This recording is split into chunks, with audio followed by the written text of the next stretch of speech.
I called him one night and told him I was thinking about joining the Church of God, and he said, well, as long as you go into church, I don't care where it's at. So, I was scared to call him, to be honest with you. But he didn't care. This is my mom and my daddy, Fred Herring. I ran a long time to keep from being like him, and here I am in the pulpit.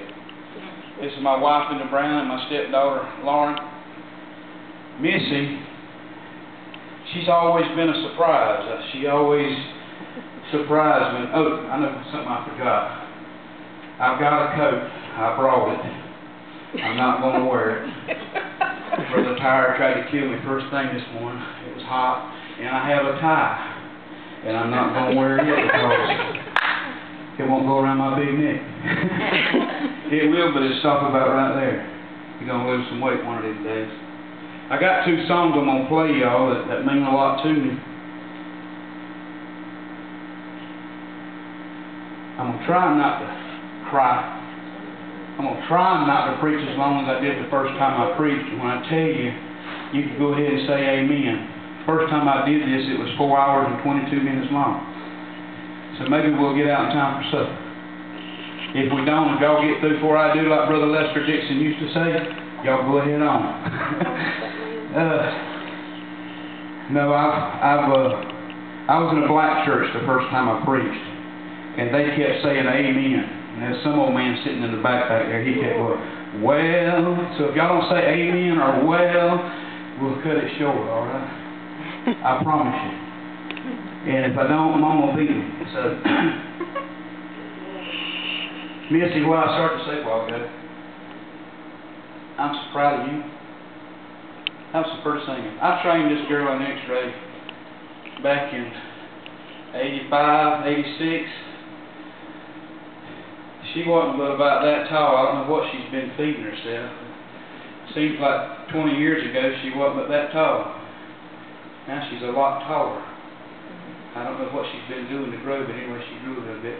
You could get on to her. I'm going to tell on her a little bit. I asked her could, and she said, you could get on her, and she'd look up at you and back the big old eyes at you, and you forget what she was even fussing about. So, I'm proud of you. I've heard some good things about you. I ain't going to tell you who told me. But you can probably guess. Somebody said you could shell corn. And I've always heard preachers that could shell corn that was doing a good job of preaching. Let's see if I can figure out which one I'm going to play first. I know which one. I've never got which one where they at, but I'm going to play them real quick here for you. I used to do this for a living, and it's been so long since I've been on the radio. I about forgot how to do it. Okay, now I know where I'm at.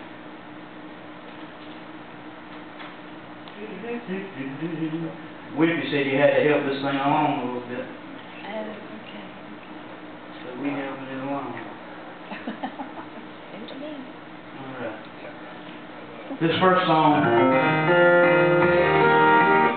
that I'm going to play, back in 1982, the Primitive Quartet from Chandler, North Carolina, I had gotten to be pretty good friends with them, and they sent me a letter in a little box about that big, wanted me to help them name an album. And in this album, this is one of the songs. This is not them singing it. This is a group from Nashville, Georgia. I'm trying to help a little bit along. They sang this song. I was listening to this one day. I came in on Saturday evening from cutting grass, and I was in there listening to this tape. I had been listening to it for about 2 weeks and had never paid any attention to the words. Just the music was all I was listening to. But I listened to the words of this song, and I fell in the shower on my knees, and I asked God to come in my heart, and that was the day that He called me to preach again. And I bought me a pair of Nike tennis shoes, and I ran from 82 until 2007. I'm going to tell you what I've been through, and the cost it cost me running from God. There is no amount of money that can repay what I have tore up and messed up in the last 20 or 30 years. So we'll let them sing this song and I'll get started.